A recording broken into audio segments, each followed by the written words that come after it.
Assalamualaikum warahmatullahi wabarakatuh. Kembali lagi di podcast kita kali ini dengan tema yang berbeda, yaitu algoritma branch and bound. Nah, kita podcast kali ini ditemani oleh narasumber kita yang bernama Herina Alam, dan saya sendiri di sini Rizky Fahri Nugraha sebagai host kita podcast kali ini. Nah, oke. Siap, gimana kabarnya Bang Heri? Alhamdulillah baik, Mas Ari ya. Bagaimana kabarnya Mas Ari? Alhamdulillah, saya juga aman lah, baik gitu. Terima kasih banyak sebelumnya. Jadi saya senang sekali gitu bisa diundang di acara ini ya. Siap. Jadi senang sekali gitu bisa berbagi ilmu. Emang sih. Sekarang kan lagi rame-ramenya algoritma nih, teknologi nih. Sekarang kebetulan kita juga bahas tentang algoritma ini. Ya. Oke, sebelum kita masuk ke topik pembahasan utama nih, saya akan bahas sedikit tentang pentingnya algoritma saat ini. Jadi algoritma itu di teknologi zaman sekarang itu memang sangat dibutuhkan sekali ya.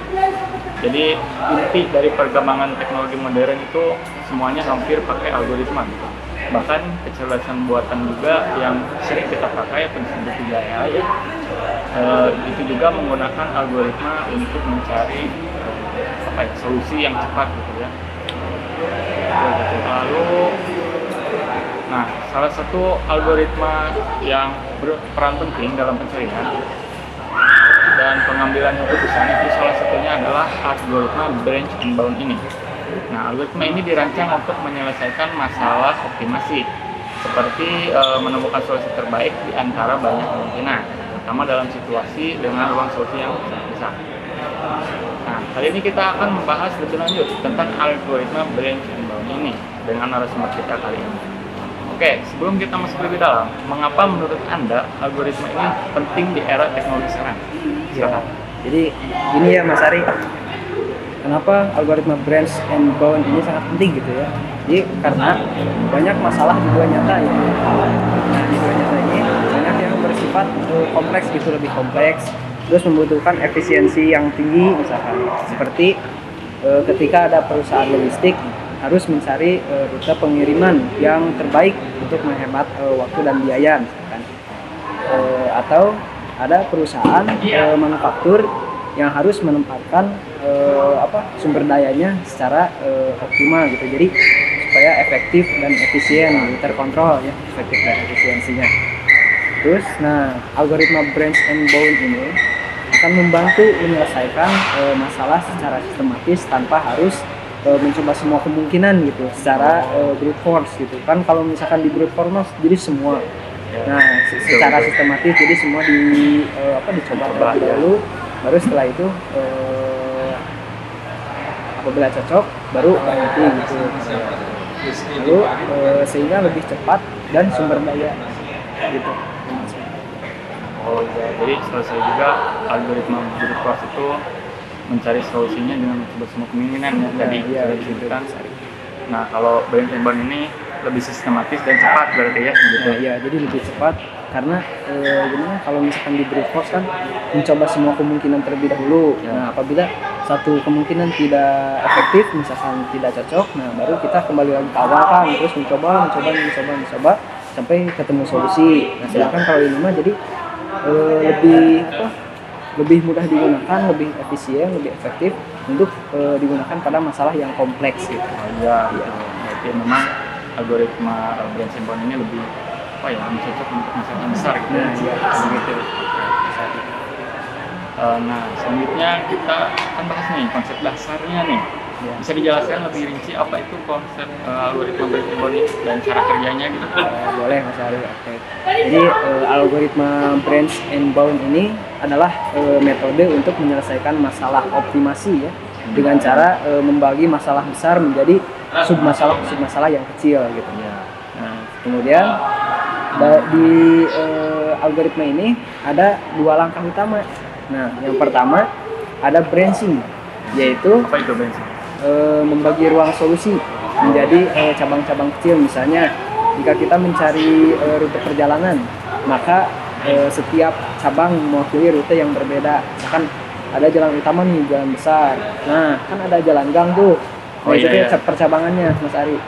Jadi kita itu nggak harus selalu ke jalan utama itu yang besar, tapi kita kalau misalkan pakai motor nih bisa kan jalan Lintas gitu ya? lintas gitu Oh, iya, kayak bisa lebih tegang cepat gitu kan. ya. Jadi lebih cepat dan lebih hemat waktu, hemat biaya kan. Iya betul. Nah, Betul. gitu. Dibutuhkan juga ya untuk sekarang juga, apalagi Gojek mungkin ya. Nah, Gojek ya, online betul. gitu. Ya, betul Mas Ari. Terus ya langkah yang kedua itu ada bonding Mas Ari.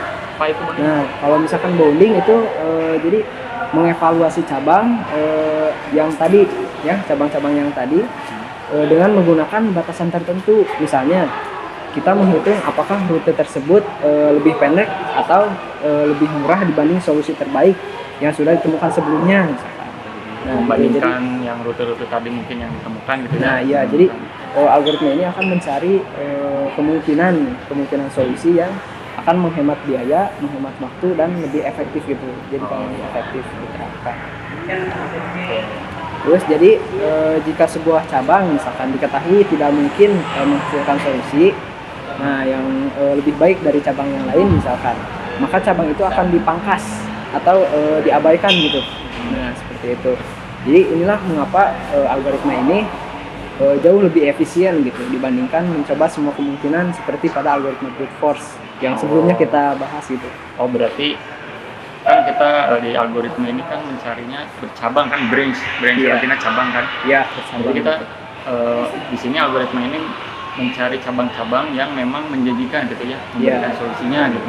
seperti itu. Oke, terus dibatas dengan bonding tadi Iya. ya. Oke. Jadi kalau misalkan yang sekiranya nggak bermanfaat itu bakal diabaikan atau dibuang aja gitu, Jadi nggak akan dipakai. lebih cepat juga kan Ya, hasilnya. jadi nanti lebih kan. cepat hasilnya. Oh, berarti tadi mungkin alasan kenapa algoritma Force ini lebih baik dibanding brute force ya. Iya. Mencari sinyal. Berarti algoritma branch and bound ini tidak perlu mengevaluasi tadi semua kemungkinan gitu kan. Nah, ya, seperti itu. Cukup fokus pada cabang yang mendekati ke solusinya ya. Iya.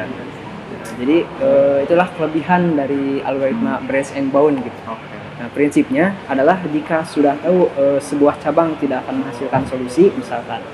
Nah, kenapa harus menghabiskan waktu untuk mengevaluasinya gitu? Oh iya, jadi Iya. tidak membuang-buang waktu Nah, kan seperti ya. itu. Jadi misalkan Mas Ari udah tahu nih, misalkan ada satu jalan, misalkan jalankan itu bakalan membawa Mas Ari itu lebih jauh gitu. Oh, lebih jauh. Nah, jalan jadi bakalan lebih boros, misalkan lebih boros bensin. Jadi pengeluaran biaya bakal lebih besar gitu. Nah, jadi buat apa kita dicoba gitu? Jadi nggak usah dicoba aja, lewati aja gitu. Mending cari jalan yang lain. Betul, betul, betul. Seperti itu Mas. Ya, setelah konsep dasar barusan nih, bagaimana jika algoritma ini diterapkan di studi kasus nyata yang lain gitu, selain di apa ya, yang saya di maps barusan gitu.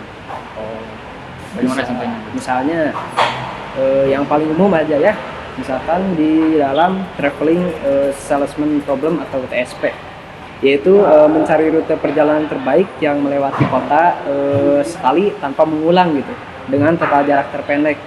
Mirip Nah. sama kayak maps tadi ya mungkin Nah, ya. iya seperti itu Mas Ari. Jadi mencari total jarak yang terpendek supaya bisa menghemat waktu, biaya dan sehingga efektif gitu untuk diterapkan.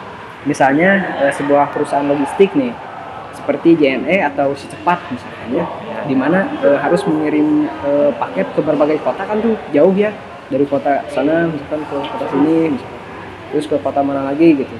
Nah, dengan algoritma branch and bound misalkan, mereka dapat menemukan rute tercepat nih dan yang paling menghemat biaya gitu tanpa mencoba semua kombinasi rute yang secara manual gitu.